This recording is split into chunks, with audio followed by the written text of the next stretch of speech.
Hi everyone, welcome back to my channel.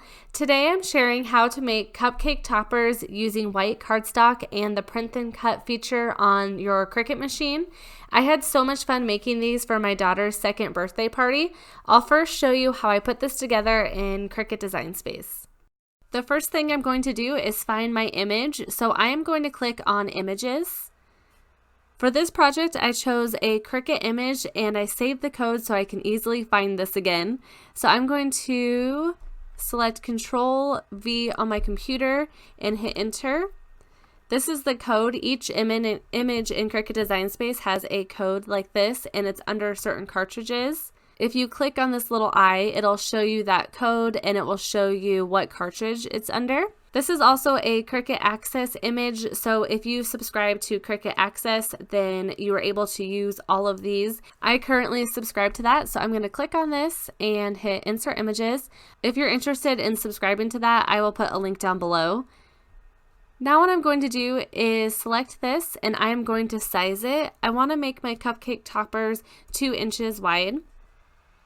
Next, I want this to be a print and cut image. I am going to be using white cardstock and print this puppy onto the cardstock.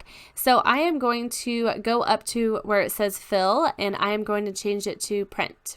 Now, another important step that you need to do with print and cut is go down and click flatten. You can see that there's all these layers there. So if you don't click flatten, it's going to cut between all of these layers. And I get that question a lot on another print and cut video that I did where if you forget to hit flatten, it'll cut every little piece out. So I am going to select flatten.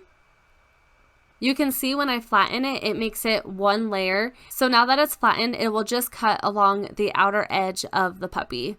With these cupcake toppers, you'll be able to see both sides of them. So you don't want to have just one side be the puppy and the other side just be that white cardstock because you'll be able to see that.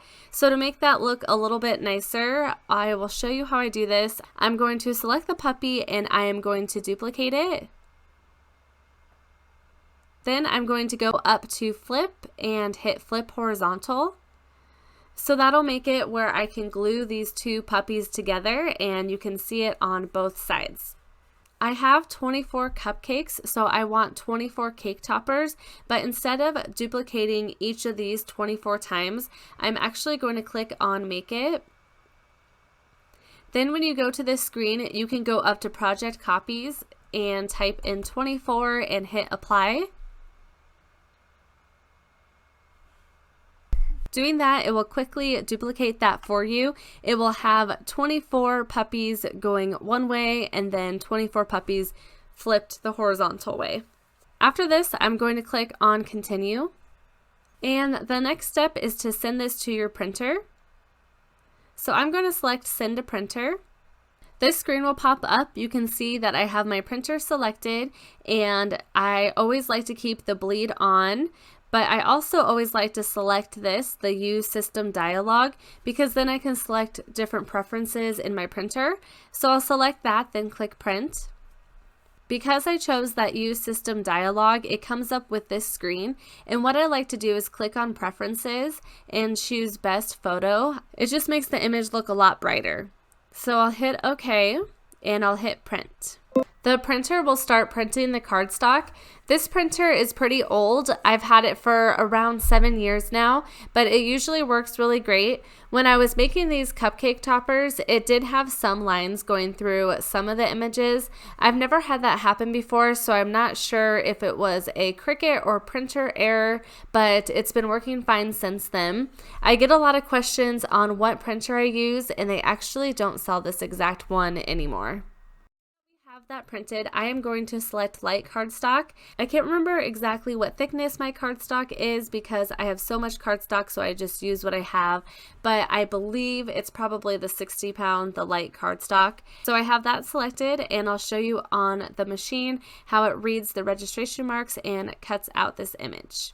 I place the sheet on my blue mat. When using cardstock or other lightweight material, I recommend using the blue mat. It makes a huge difference when taking the material off. I also use my brayer tool to press the sheet flat onto the mat. I load my mat into the Cricut maker. With Print and Cut on the maker, you are able to cut different colored paper, but with the Explorer, it's only able to read the registration lines on white matte material. So just an FYI, if you have an Explorer and you're trying to use glossy or colored paper, it will not work with that. First, the Cricut will read the registration lines, then it will cut around the puppy. I found the best way to get the paper off the mat is to bend the mat backwards and take it off that way. It prevents it from bending and it works really well. While the Cricut is cutting out the other puppies, I will show you how I glue these together.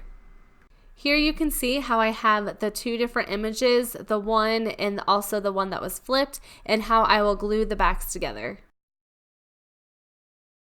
I glue the back with my hot glue gun, then I line the two pieces up the best that I can.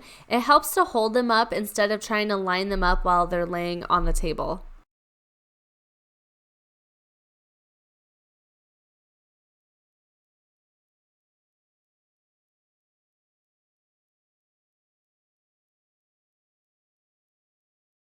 I put a little bit more glue on the bottom, then place the toothpick inside.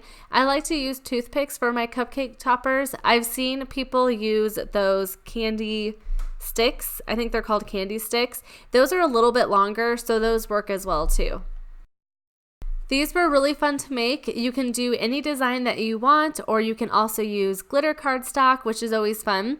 Give this video a thumbs up if it was helpful. Subscribe if you're new to my channel. Hit the bell if you don't want to miss any of my videos, and check out my Patreon account in the description box below if you would like to support my channel and get some perks along with that as well. And I hope you have a great day.